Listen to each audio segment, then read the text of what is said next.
In our last presentation, we talked about arbitration, the pros and cons of arbitration, when to consider arbitration and when it may not be worth it. In this video, we're going to talk about synthetic arbitration, which is an alternate to arbitration. I'll tell you exactly what it is. Agenda, we'll take a look at the Amazon BSA and do a quick recap of arbitration, and then get into introducing synthetic arbitration and introduce and discuss some of our success stories about our SynArb or synthetic arbitration cases, some of our more fun and exciting ones, and then we'll have Q&A. So again, just to recap arbitration is another method. Instead of a lawsuit for resolving disputes, you're not going to have a judge or jury, but you're going to have an arbitrator from 1 to 3, depending on the matter, on the damages amount, and it's going to be less formal than an actual courtroom. Okay, but all decisions will be final.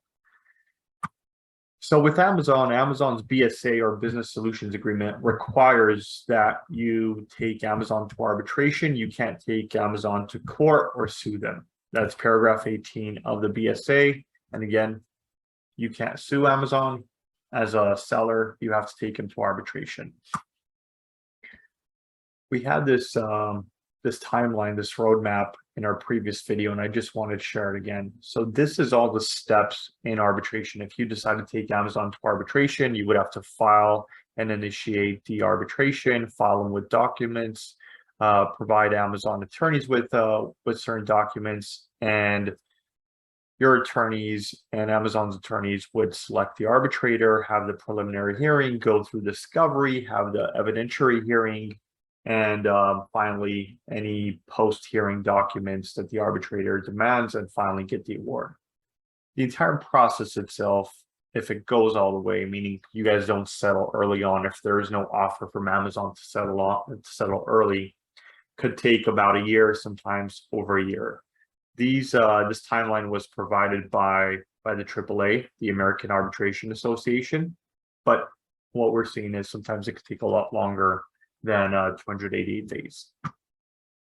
In our experience, again, if you don't settle early, discovery, that can range in how many days it takes. This is usually where a case can, the timeline can really expand.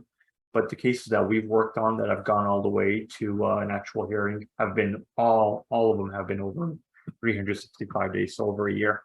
Okay, but that's the roadmap for arbitration. If you haven't seen the previous video about arbitration, I highly suggest you look at that before you take a look at this. We should have a link posted somewhere underneath this video. So that begs the question, is there an alternative to arbitration? Again, as we discussed in the previous video, arbitration is going to be time consuming, it's going to be expensive, and there's really no way for you to know what can happen, what the results are going to be. So what we came up with is a system that we call synthetic arbitration. Synthetic arbitration, this is a term that we've trademarked that is proprietary to our law firm. So synthetic arbitration, or SynArb for short, SYNARB, we have both of those trademarked, and this is a process that's going to be faster and cheaper than actually going to arbitration. So this would be a second to last resort. If arbitration is going to be your last resort, this would be second to last resort. And 99% of the time, it makes sense for you to consider synthetic arbitration before you actually go to arbitration, because again, it might be completed with synthetic arbitration and may not require actual arbitration, so it'll be faster and cheaper for you. And this we could use for Amazon seller accounts and also vendor central accounts. And as far as what matter types or what sort of issues we could take to Amazon's outside legal counsel with this process, Amazon's attorneys, outside legal counsel, essentially said, anything under the sun that you think we can help with, go ahead and bring it, and we'd be more than willing to help you guys out. And what this process entails is us taking a look at your matter, reviewing the BSA, reviewing the fact pattern, and drafting a letter, a demand letter to Amazon's outside legal counsel. This is the same law firm that would be representing Amazon if we went to arbitration. But so it's essentially before arbitration. And in our letter, we'll go ahead and outline everything, make whatever legal arguments we need to, but essentially say if we can't get this resolved, then we're going to suggest that our client takes this to arbitration. And both sides understand, Amazon and obviously our clients and us, we understand that arbitration is going to be expensive and a lot more time consuming. So if we could resolve this amongst ourselves, then it's a lot better. It's a win-win for Amazon, it's a win for our client, and it's really a win for us. Okay. And we've done over 250 of these. So with that, we've been able to establish a professional relationship with Amazon's outside legal counsel. And again, it's a law firm out of Seattle, Washington that represents Amazon, Davis Wright Tremaine, or DWT. So that's who represents them, and we've got a pretty good professional relationship. Doesn't mean they're going to do any favors for us, but really helps out when you know who the other party is and they know who you are and who your law firm is. Okay, and again, synthetic arbitration. This is exclusive to our law firm. No other law firm, no other consultant can provide synthetic arbitration. Only we can. And there's a marketing lesson in here somewhere, but synthetic arbitration and SynArb, we've trademarked both of them. So these are the trademark certificates from the USPTO. The types of matters that we've taken to Amazon's outside legal counsel with our SynArb process is Amazon or ASIN suspensions. So Amazon account suspensions, Amazon ASIN suspensions, reimbursements for lost, destroyed, or damaged FBA inventory. We've been able to help our clients collect anywhere from matters as low as $10,000 all the way up to $2 million. IP enforcement, if you have a patent, a copyright, or a trademark and you're filing IP complaints on Amazon's IP complaint form, and you see that it's not getting anywhere, it seems like no one is reviewing this, then this is another method.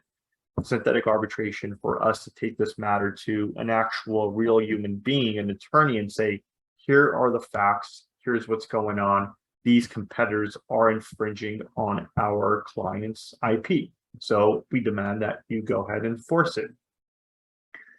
So IP enforcement, really big area. Vendor central disputes, and that's one of the examples that we'll discuss, one of the cases that we'll dive deeper in. But a lot of vendors don't realize that if you have issues with Amazon, this is another viable solution. You don't always have to go to arbitration, even if it's a $4 million case. Okay. And we've had some special projects, or at least what we consider special projects, where we didn't know where else it would fit. And one of them, again, we'll discuss in one of the cases coming up, is UPC misappropriation. So our client had purchased about 90,000 UPC codes from GS1 with the hopes that they would go ahead and expand and would need all these UPC codes. They had only used a few thousand. And when they went to add another 25 UPC codes to their products, they were launching 25 new products. They realized that about 80,000 or 85,000 UPC codes had been stolen. So I guess one person or a group of people found out about this UPC batch, and they started either using it themselves or selling it. So when our client was ready to launch 25 new products, they didn't have any UPC codes to use. So that's where we got involved and took this matter to Amazon's outside legal counsel, and they were able to help us out. So that's one of the projects that we'll go ahead and discuss. Another one is a hacker or a group of hackers was somehow updating the bank account information for the deposit method for our clients. And This is still in the works, and so I don't have a final resolution, but this is one of the more interesting ones where we've taken to arbitration, and we've also filed SynArb. So SynArb and arbitration, just to make as much noise as possible. But I hopefully I can give you guys an update in the next couple of months about that case. And then another one that we've completed is brand registry hijacked. So when I say known entity, this was a client of ours who's a manufacturer, had given permission to one of their vendors to use their trademark to create Amazon brand registry. And when our clients, the manufacturer, was ready to have their own Amazon Seller Central accounts, this vendor didn't want to relinquish their rights to Amazon brand registry. And that relationship between those two sort of deteriorated. So we helped our clients gain access to Amazon brand registry and essentially kick off the other former partner or former vendor. Another one, when we say brand registry hijacked unknown entity, one of our clients somehow had a hacker that had logged into their brand registry account and was filing IP complaints against their own brand. They didn't have the username set up, so they had no idea how it was being done. But that's another case where we were able to help our clients by going to Amazon and saying, somehow there's a phantom user, an invisible user that we can't see, but they're filing bogus IP complaints against our own products. Okay, so those are the cases that we could help with. Again, as the Amazon attorney told me, anything under the sun, they'll be able to help. That means we could help with anything under the sun. And we're still pushing the boundaries, to be honest with you. Some of these special projects are some of my favorites to work on just because it's so novel, it's so new.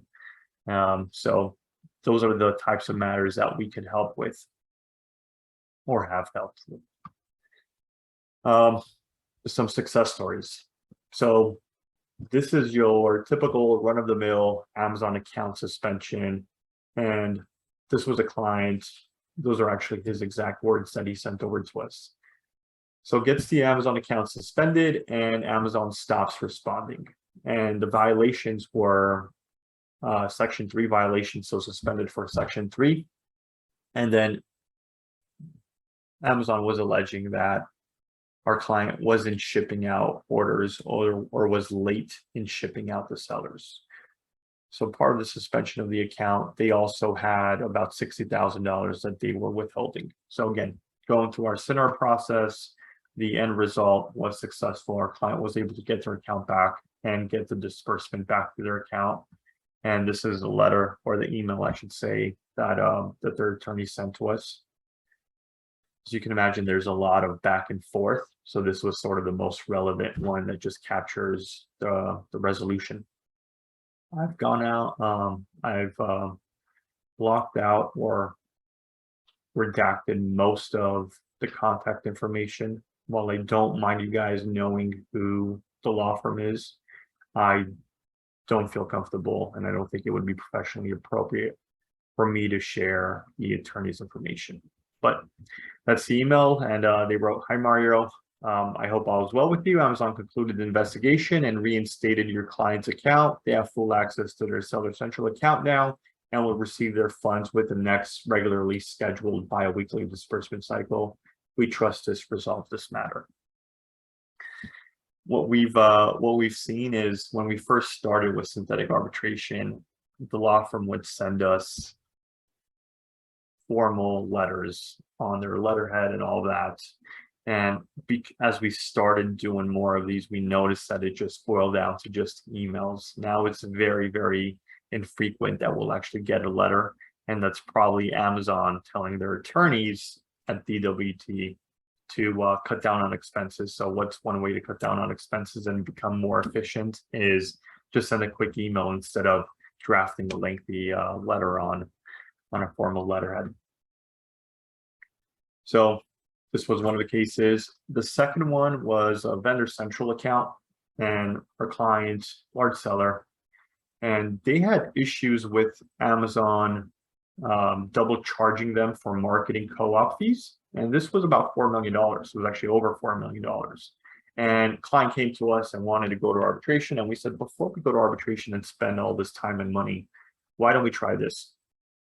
And again, our demands were give us back the $4 million and also give us a new, or give our client a new vendor central account manager.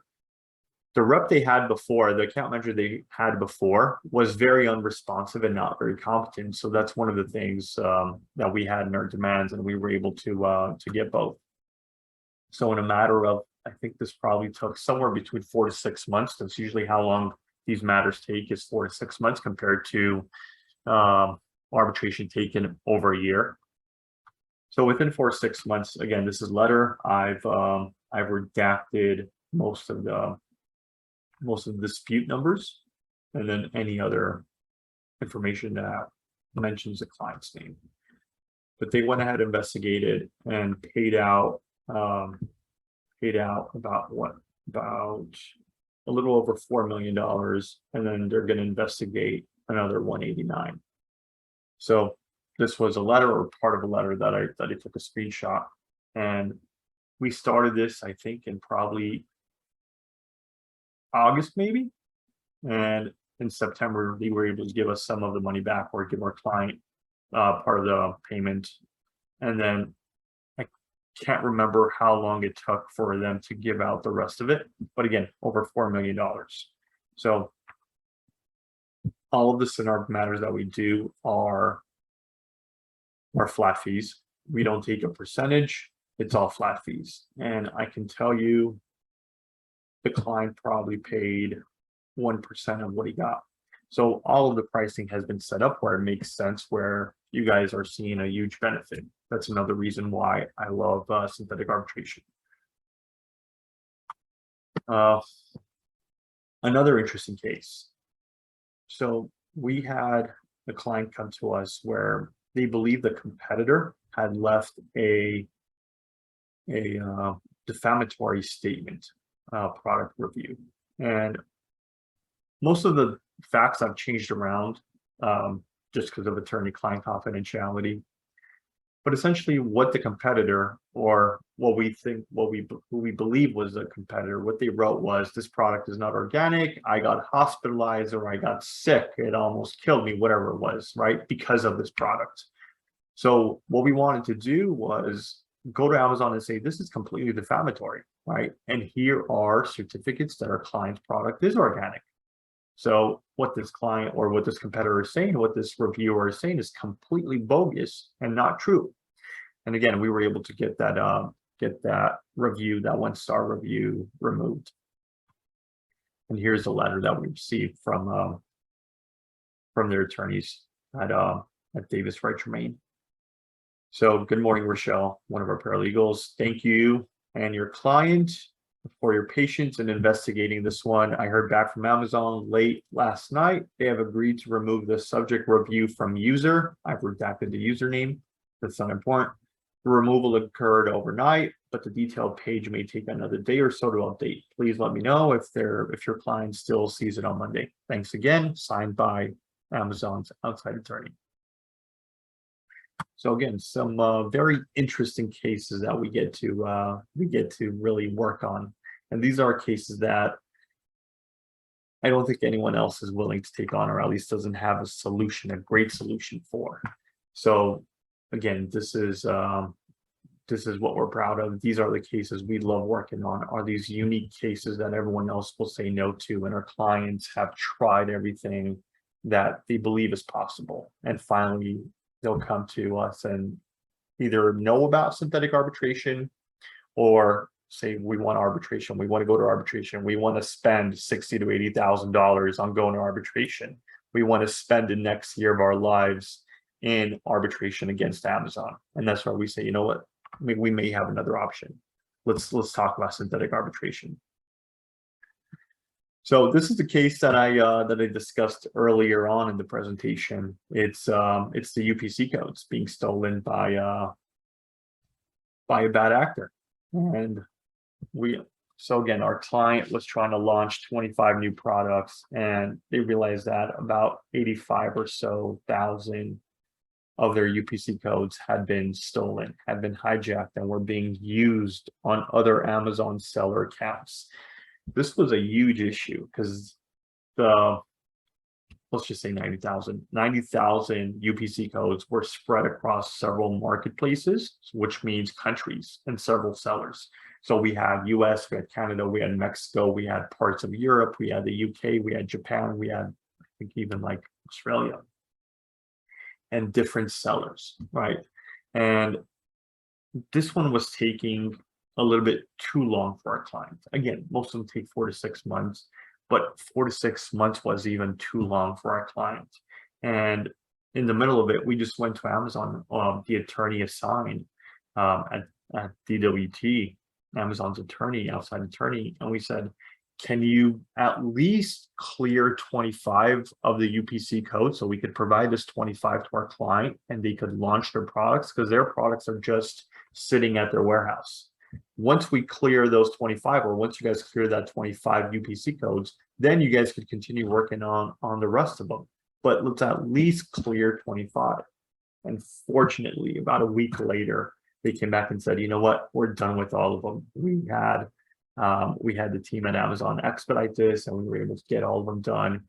And this was the email that we received, and super excited to share emails like this or forward emails like this to clients, because when he first started with us, he didn't think there was a solution. He had talked to several other attorneys, and they were all looking at arbitration, but arbitration was going to take about a year or so.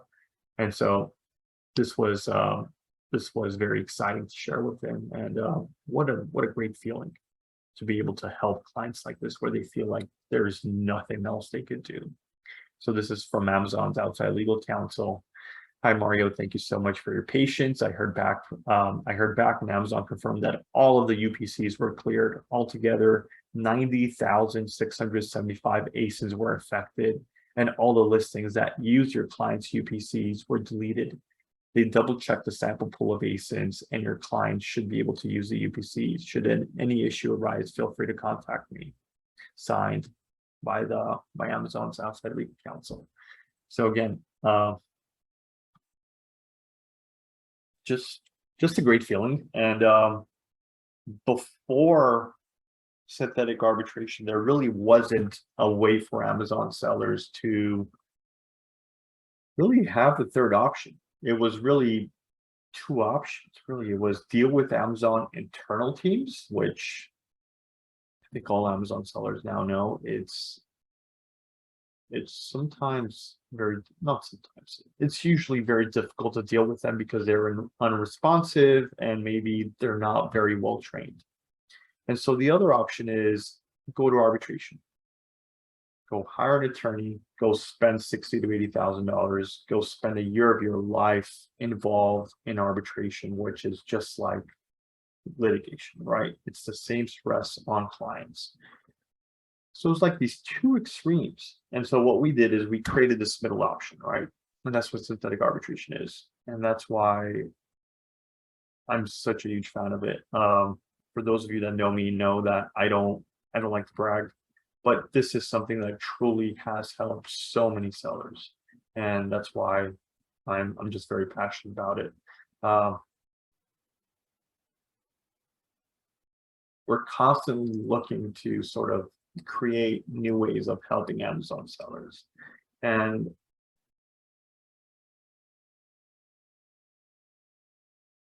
I don't know if I'll be able to come up with something as good as this.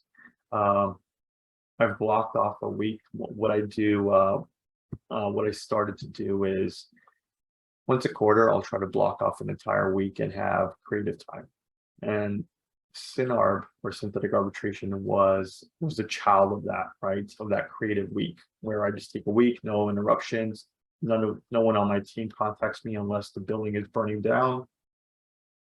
And I just look at issues and try to come up with sort of creative solutions. And that's really what we try to do at ESQgo, is come up with creative yet logical solutions. And again, we'll have to wait and see what happens once I come out of the next creative week. But again, any questions, or if you guys have any matters that you guys would want to discuss, then go ahead and call us or email us, intake@esco.com, or call the phone number there, 424-363-6233, and let us know. Otherwise, like and subscribe, and I'll talk to you guys next time. Thank you.